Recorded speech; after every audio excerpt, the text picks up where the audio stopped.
Welcome, viewers and ghouls. You're coming to the line of the ride, the hell ride. Yo, thanks for meeting me here. This is my favorite bodega on 6th Street. It's called Scruffys. I stop by here before I go to shows most of the time. Say, bro, let me get 2 swishers. A lot of the bodegas on 6th Street will rip you off, but these guys are pretty solid. So I just caught word of a secret show that's just outside the city. We should head over that way here in a second. So I've been in a little bit of a rap mood lately. And usually when I get in those moods, I want to hear the spooky stuff. So while I'm getting the directions to the show, check out this video I made on 5 random spooky ass rap songs. Having trouble trying to sleep. Yeah. So there was this brief time period when I stayed at a punk squat in the hood of Fort Worth, and that video could have been actual footage of our front yard. Anyway, what are we talking about today? We're talking about rap music. Been noticing over the past couple years, it's been pretty in fashion to blend goth music with different elements of rap and hip hop. So I just kind of want to name off 5 spooky rap songs. And a little disclaimer, we're going for overall vibe instead of just the lyrics, so that little caveat's in there. We're going to start things off with an all-time favorite of mine. We're going to go with 1991's My Mind's Playing Tricks on Me by the Ghetto Boys. Being a Texan myself, I'm partial to any Texas act, but this band really is the darkest of all the early rap groups. I don't really want to give too much away because you really need to listen to it yourself, but the song basically follows 3 dudes who are losing their mind, and it ends in a really, really dark place, so check it out. Next up, we're going to go with Damien by DMX off of 1998's It's Dark and Hell is Hot. This is actually a 3-part song that takes place over 3 albums. Part 2 is called The Omen. It's featuring Marilyn Manson, and you can find that one on Flesh of My Flesh and Blood of My Blood. And Part 3 is called Damien 3, and you can find that one on The Great Depression. DMX has always been a pretty dark artist and was never scared to talk about scary things, including selling his soul to the devil. So if you're into horrorcore, this trilogy is absolutely essential. Okay, I'm throwing out a wild card for number 3. For number 3, I'm going with Smoke 2 Joints by SPM. This has all to do with the beat and nothing to do with the lyrics. So why am I putting this song on here? Because I'm white trash and this song sounds like a haunted trailer park. At number 2, y'all knew this motherfucker was gonna show up eventually. We're going with Role Model by Eminem. This was Eminem at his realest. We're never getting this Slim Shady ever again. With a creepy guitar line and plenty of horror movie references, this song is one of the spookiest rap songs of all time. Okay, I saved the most contemporary for last. We're gonna go with Meet the Grams by Kendrick Lamar. This song sounds like what a Jordan Peele movie looks like. Kendrick comes in sounding like a hood demon whispering to Drake's kids behind his back, and the intensity of his voice grows throughout the song to the very end where he just kind of sounds like a demon dragging Drake to hell. We all know that's where he's going anyway. And there you have it, guys. 5 spooky rap songs that I like a lot. If you enjoyed this video, give it a like, give it a subscribe, give it a donation, just give it.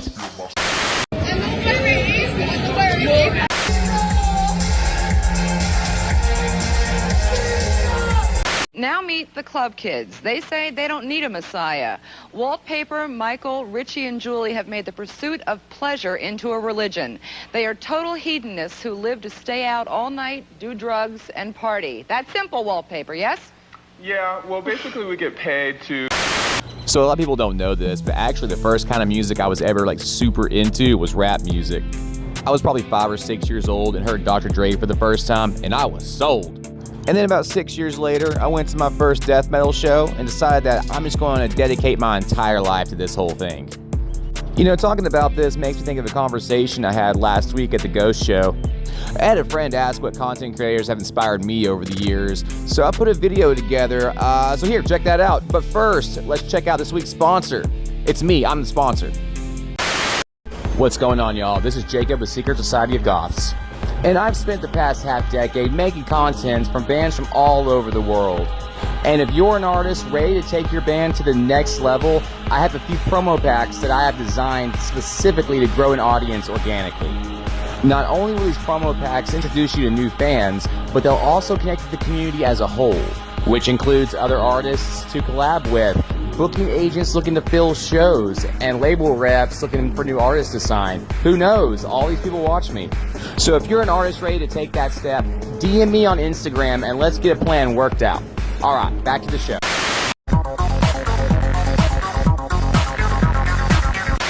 mind-boggling. Anyway, so the other night I was at a show and somebody asked me who my top 5 influences were, and at the time I drew a blank, so now I gotta make a video about it. At number 5, I'm gonna go with Cody Johnston of Some More News, formerly of Cracked.com.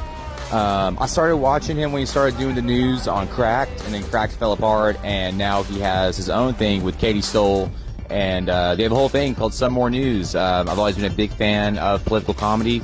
I'm really into politics, so I watch them, and you should too. At number 4, I'm going to go with the Renegade Cuts, another political commentary page, kind of, sort of. Dude's kind of eased up on the political stuff and really just kind of talks about video games now. But back in those Trump years, the first Trump years, man, those videos got dark. At number 3, I'm going to go with Nick Spears, also known as May Leets.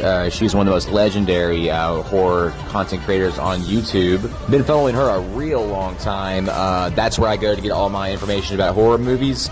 And we went and ate pizza one time. That was real fun. At number 2, I gotta give it up to the King Melonhead. We're gonna go with the internet's busiest music nerd. We're going with Anthony Fantano. When he first got big on YouTube, I started watching his reviews early on. And I remember around 2015, I would be watching his videos thinking, I could do this. Like, I could do this with a more specific underground theme. Anyway, number 2, Anthony Fantano. And here it is, guys. My number 1 influence in content creating has to go to Natalie Wynn of ContraPoints. ContraPoints is the reason you're never going to catch me making a video where it's just me talking into a camera for an hour straight. I've always been a big fan of her attention to detail, whether it's through the sets or the lighting or the costume. Everything she does is a real intent behind it. But also her social commentary was a huge, huge influence on me. And if you're looking for a new favorite YouTuber, that could be me. Go subscribe to my channel. Not Goth!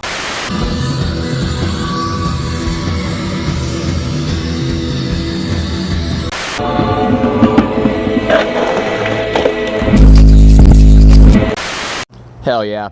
I want to give a quick shout out to a few other content creators I watch too.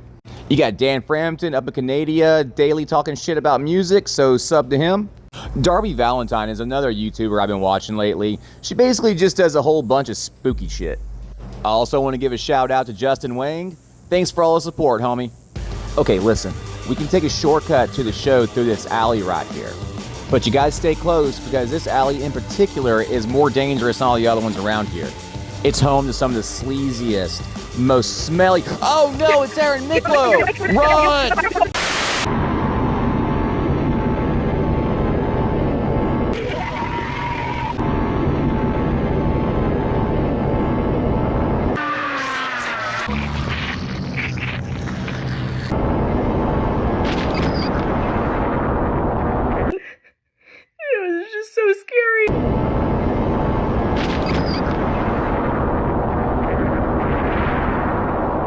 Trying to get him off of me, and he's got people.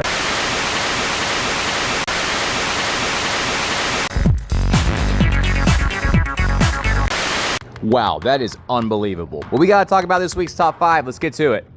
At number 1, coming all the way from Nashville, we got Housefly with Darling I. This is a darker, moodier bop. I imagine somebody walking through the desert while it's raining at nighttime would want to listen to this, especially after doing crimes. So if you do crimes in the desert, put this on your playlist. At number 2, we got Like Sorrow with A Ghoul in the Midst. I believe they call this genre black gaze, which is kind of like a mix between shoegaze and black metal. Death Heaven. It's like Death Heaven. I've been trying to include more black metal artists in the society, but I just haven't come across anybody I would want to affiliate with until now. So yeah, Like Sorrow. Check it out. At number 3, we got Vasum with Pretty Brutal. This is a spooky and campy little bop that kind of blurs the line between death rock and dark wave. And I guess I'm just feeling imaginative today, but if they had asked me to make an edit for this song, I would probably use something having to do with Little Red Riding Hood or Alice in Wonderland or something like that. So if you are Little Red Riding Hood or Alice in Wonderland, put this on your playlist. At number 4, we got The Archangel with Immortal Love. This one's kind of a clicky, down-tempo, cold wave type of vibe. It kind of sounds like it could be on the Matrix soundtrack with a real introspective type of vibe to it. It will have you questioning all your life choices in the rain. Put it on your playlist. And last but not least, coming in at number 5, we got my good friends Club Drugs with their cover of Portishead's Sour Times. This song is dark and dancey, and Club Drugs really can't miss. So if you like dancing in the dark, put this song on your playlist. Thank you so much for watching. If you are an artist with a song that you would like put on the internet's favorite playlist for new goth music, send me one message on Instagram. Take it easy. Boy, that was stressful. I'm gonna have to take a break and roll one up after that. So I found out who the secret artist is that we're going to see. But I don't want to tell you just yet, I want to keep it a secret. But I can tell you this, there's a lot of different kind of people who listen to this artist. You know, traditionally, people in the goth community only listen to goth music, only go to goth clubs, only talk about goth stuff. And I always thought that was kind of annoying, especially since I've been a member of many different communities. If you've been following me on social media for a while, you'll know that I've been friends with the dudes and I set my friends on fire for years and years and years. I even supplied their 10 Years of Slaughter tour with Kratom. That's a true story. So last time they came by Austin, I had to stop by and say what's up. And I caught this crazy footage of a fan running up on stage and doing a cover of Break Stuff with a band. It's fucking crazy. Here, check it out. It's just one of those days, you know? Does anyone wanna get it out, let it out? Who wants to come up here for like 30 seconds of Limp Bizkit?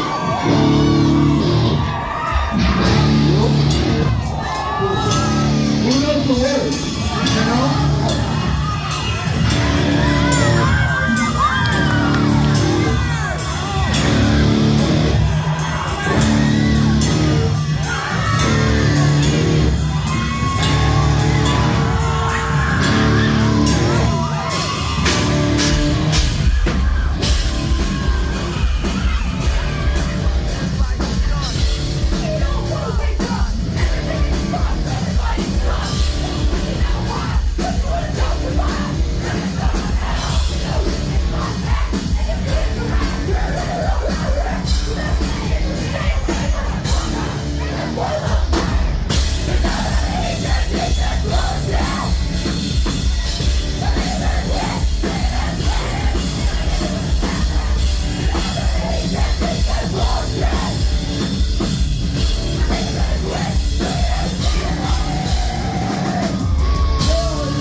Martha Stewart can kiss my shiny plastic butt!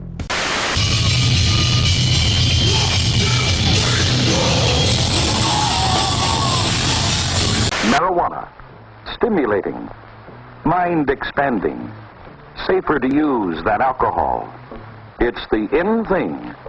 The hula hoop of the jet generation.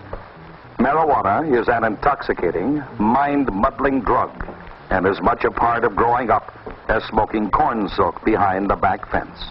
This has been the public service message of the American Medical Association and your local station. Whoa, is it light outside now? That's crazy. So this is the Lost Well in Austin. It actually shut down a few months ago, which is really sad because this is one of the coolest bars to ever be in Austin. I was lucky enough to get in one show here before it shut down, and we had a really great time. There was a great turnout, tons of great music, made a lot of money. Really sad to see the place go. But one of the really things that's awesome about YouTube videos is that you can time travel. See that right there? That's a time machine. So we're going to travel back to the summer of 2024 when FEVR performed here. If you've been in the dark wave scene for any amount of time, you know who FEVR is. And if you look at the footage real closely, that's Vic Vapors playing with him. All right, let's get in there and go.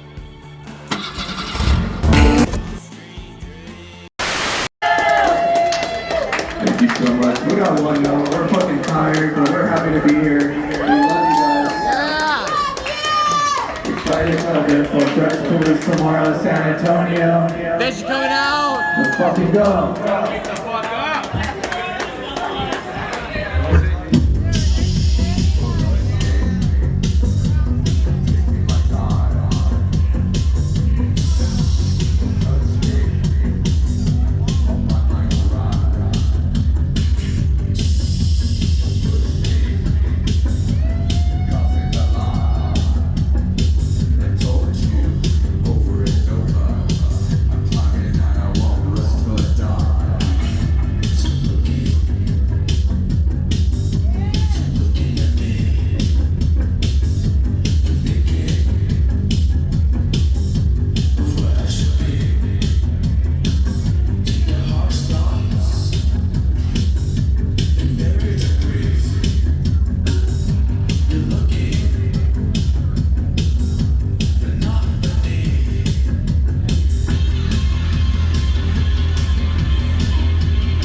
Thank you all for watching. My name is Jacob, and this has been Initiation Episode 5.